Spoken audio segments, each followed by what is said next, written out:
we've come now to our Friday feature movie spotlight, where our film critics give us their recommendations on what to watch over the weekend among the latest releases here in Korea. And they are back here in the studio with us. First we have Jason Bechervaise. Jason, hello. It's great to have you with us. Hello. I'm back from Jeonju. Yes, you are back from Jeonju and back from Italy as well. We also have with us Darcy Paquet. Darcy, hello to you too. Hi, good to be here. Yes, we'll get to that in a bit more later. But first, we have one film today, only one film. But we are also going to do a quick wrap-up of the Jeonju International Film Festival, which finished today. But let's start with the film. It is a film based on a best-selling book. Both the English translation of the book and the film's English title is called The Woman with the Knife. The Old Woman with the Knife, I should say. In Korean, both are simply called Paquet. It's about a female assassin who's also a senior citizen in her 60s. The film premiered at the Berlin Film Festival, the International Film Festival, in February before its local release. Now, Darcy, this is your pick. Can you tell us first more about the novel? Because it was a bestseller in both Korean and internationally as well, right? Yeah, I mean, the novel that the film is based on is published in 2018. The writer, her name is Koo Byung-ho. That's her pen name. And, you know, among the many works that she's published, this is the one that's kind of been the one that she got the most recognition for. The original title, Paquet, means bruised fruit, which I think would make a great title. But they went for the more kind of dramatic title, I guess, The Old Woman with the Knife, when it was translated and published abroad. The translation's by Chi-young Kim, and that was published in 2022 in English. I mean, it's interesting that, you know, this story has also been turned into a stage musical. So it definitely is one of these kind of one-source, multi-use type of products. And then, you know, the writer also wrote this novel called Agami, or Gil, back in 2011. And this movie was also made into a film, an animated feature which screened at the Annecy Film Festival last year. So clearly this is a writer who has been kind of on the radar of a lot of filmmakers. Definitely. It's interesting. We've reviewed both the book by Koo Byung-mo and the stage musical on Korea 24 in the past, and now it's the film's turn. Can you tell us more about the story itself? It's quite the setup with an interesting main character. Yeah, the main character, she calls herself Hornclaw. And for decades, she's been kind of the most deadly and efficient assassin in this group that devotes itself to what they call pest control. And, you know, the pests that they exterminate are not insects. They're, you know, morally problematic humans. And so now she's at the age of 65. I mean, her body isn't quite what she used to be, although she still is quite lethal.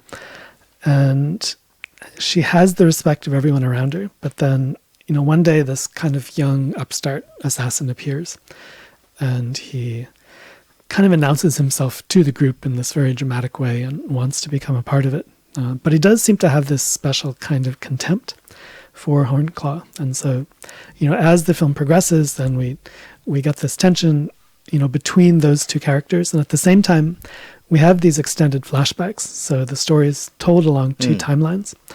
And the older timeline tells us how, when she was young, Hornclaw first, you know, began to find work as an assassin, and how she was kind of taught, and then this moral code that she lives by, which is basically not to get too close to anybody, I think. Right, and tell us about the actress who plays the central character as well, the older version of the central character, because it is a rare instance of a film that is led by an older female actress, especially in action thriller as well. Can you tell us more who plays the central character?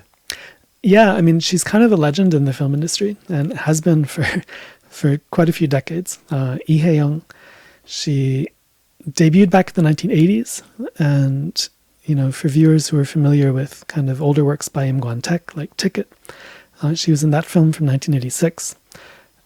She left a big impression on Yoo Seung-wan's second feature, No Blood, No Tears, in 2002. She was the co-star with Chun Do-yeon. And so that's kind of a, I guess, contemporary classic from the early part of, you know, Korean cinema's modern day renaissance. More recently, she's been working with director Hong Sang-soo in several films. In Front of Her Face in 2021 was one example of that. she also happens to be the daughter of this legendary director Lee Hye-young, who passed away in the mid 70s, but who made a lot of great works from the 60s and 70s. So she's someone who's kind of a legend in many ways, and her performance here is really impressive. At that age, to perform this kind of role, I mean, obviously she must have worked with these stunt doubles and everything else, but still, you have to be convincing and you have to, exude this sense of menace. And I thought that she did really well. I think the industry is kind of lucky to have someone of her status who can kind of step in a very particular role like this one. Indeed. So it's an interesting setup based on a hit book with a very good veteran actress. Sounds like a winning combination, but does it all come together in the end? What do you think? I mean, there are a lot of interesting aspects of the film and a lot of interesting parts. And I think generally it's well made. The director, Min Gyun-dong, is someone who's been working in the industry for quite a while. He made his debut back with Memento Mori in 1999. And yeah, it's a well-made film. I think that, the narrative threads, I think that there are a lot of them. they all kind of converge in a sense towards the end of the film, but I think that, sometimes they don't always kind of flow together as smoothly as you'd like them to. I think that, I'd call it perhaps a bit of a screenplay issue. And, part of that may be just an issue of its connection to the original novel. So there's a lot of energy in the film, but I guess the energy doesn't always kind of feel focused. And as the film moves towards its conclusion, they have some quite impressive kind of action set pieces, but dramatically it doesn't quite all pull together as much as you hope it would.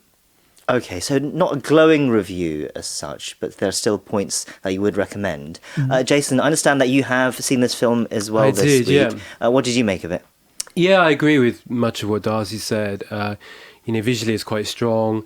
And, I was certainly engaged throughout, but there are some screenplay issues there. It kind of does lose its focus. It meanders somewhat. And so, yeah, I wish the screenplay was as polished as, the visuals. And, it's really well performed as well. So, the lead is absolutely fantastic and very agile. And yeah, there's lots to like in the film, but as a, Lee Hye-young, as I mentioned, is terrific. But yeah, it does have some issues particularly towards the end. I just felt it being, it was ridiculously predictable.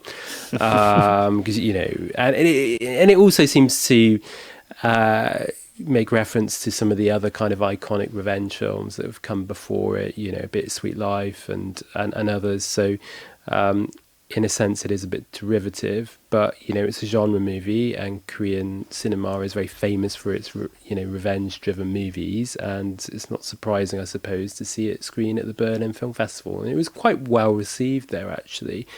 And, I think it has and will secure distribution deals overseas, because that's the kind of movie that does travel well. But yeah, we need films to perform well domestically as well. Right. Okay, so a film not without its issues, unfortunately. That is The Old Woman with a Knife, out now in cinemas.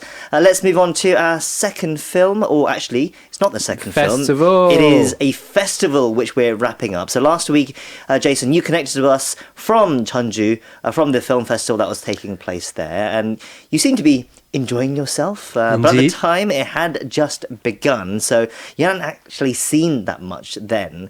So we thought we'd get a wrap-up of the festival, especially as you haven't had time to see many other new theatrical releases. So we're going to quickly run through what you saw and what you liked. First off, right off the bat, what was your favourite film from the festival this year? Well, I'm still working through them at home, so I didn't see as much as I'd like, but I will be watching them in the comfort of my own home. But one thing that I did really like was Jung Yoon-chul's drama, the Sewol Ferry sinking, about the Sewol Ferry sinking rather, called Sea Tiger, which I think will go down as one of my favourite films I've seen so far. It basically focuses on divers and the trauma they experienced going down to retrieve the bodies of high school students from the sunken ferry. Now, films about Sewol, there've been documentaries about it, but there've even been commercial films. But yeah, it's a very sensitive topic for obvious reasons. It saw 299 people lose their lives, including over 200 students. So, and 2 divers also died, and one fellow diver was accused of manslaughter. So the film follows those events, and it's done really, really sensitively. It's basically a stage play. And you kind of see the diver go through the ferry, but it's not real. It's a stage play, and so a lot of it's kind of going through your own imagination. And so it's quite experimental then. It is very experimental. I was not expecting it to be so good, frankly speaking. I do like the director. I mean, he's made he made Marathon and others as well. He's a commercial filmmaker. I wasn't underestimating him necessarily. I just thought, here's a commercial filmmaker in Jeonju. I'm like, well, as much as I want to see these great filmmakers in Jeonju, but I was a bit worried. And actually, I thought it was terrific. It's right. Okay. And I was here during Sewol, and it affected us all in different ways. But I thought it handled it really, really well. So that's one to look out for. It stars Lee Ji-hoon, Son Sung-ho, and Paquet, all terrific. Sounds great. Okay, so that's called Sea Tiger, Pada Horangi, and we'll definitely look out for that one when it comes out more theatrically. Okay, what else did you see? Well, last week I mentioned I saw Park Chan-wo's 3670, so I won't go into that, but it did win the CGVN Watcher Award, screened at San Francisco, so that was one film that people were talking about. I managed to see Kim Tae-hyun's Where's My Father, that's set on Jeju. I thought it was quite good, actually. It literally is about a young man looking for his father who's kind of disappeared, and, kind of in a way very kind of traditional in its approach, very much about working class characters.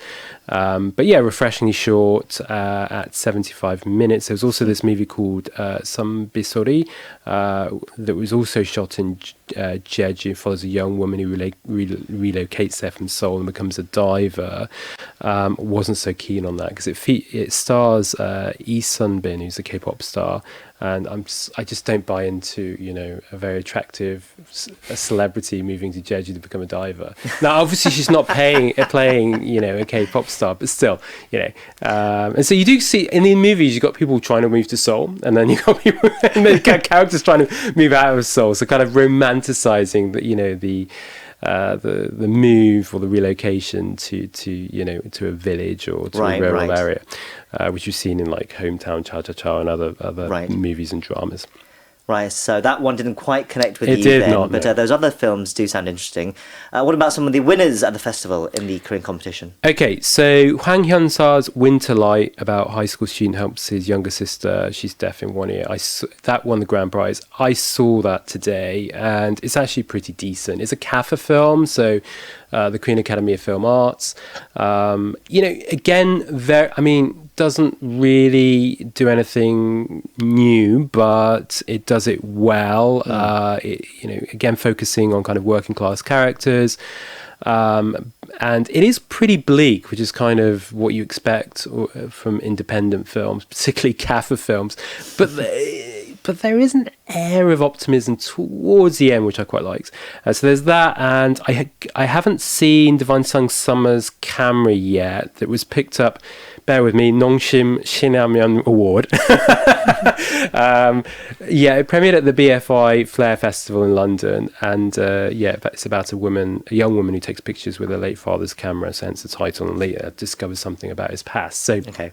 I've heard great things about that, and that it deals with queer themes, so that's also running theme in the festival. So with 3670, so plenty there, and there's plenty there I really want to see, haven't seen. It was a strong program this year. It lived up to its reputation actually as a good festival. Right, so that's going to be my final question to you. Just summing up the festival in a couple of sentences. Was it a good one? One to remember? It was. Lots of films. I think attendance was pretty high. I haven't seen the figures. And you judge a movie by its films, and the films were good. The lineup was good. And I wanted to see more, and that says what you... Yeah, it says it all, really. It was a good year at Jeonju. Finally, Darcy, I know you weren't able to make it to Jeonju this year, but that's because you were at another film festival in Italy, the Udine Film Festival, the Far East Film Festival, and that screened about a dozen or so Korean films, understand. How was your experience at that event this year? Yeah, I mean, it was a great festival. There was a lot of interest in the Korean films that were screening there. We had some older films kind of based on the Kumiho character from the 90s and back to the 60s. I mean, one film that I do particularly want to mention was the closing film at the festival, which was an animated film that's made in South Korea, but it's set in North Korea. And the director said that, you know, he'd always had this interest in North Korea, but then he read an interview with a Swedish diplomat who had spent 3 years in North Korea and then moved to the South, and had said, among other things, that he felt really lonely being there, that he was constantly monitored and couldn't really get close to local people. And he said the only way that he could kind of release his stress was to take his bike and then to ride circles around these big empty squares. And that's the image that kind of starts this film off. Right. But that's the title as well, right? It's called The Square. The Square. Yeah. And it was really well received. I mean, it got a special mention among for the Best New Director award at the festival. It also has already lined up a number of invitations to other film festivals, including Annecy, which is the big animated film festival in the world. And I'm sure that when it opens in Korea, people will be talking about it as well, because it's... I can't wait. Yeah, it's really well made, and it's a fascinating subject as well. Fantastic. We'll leave it there. We've been speaking to Jason Bechervaise and Darcy Paquet, as ever, for Movie Spotlight. Thank you for your reviews, gentlemen, and we'll see you next time. Take care. Yeah, take care. Bye-bye.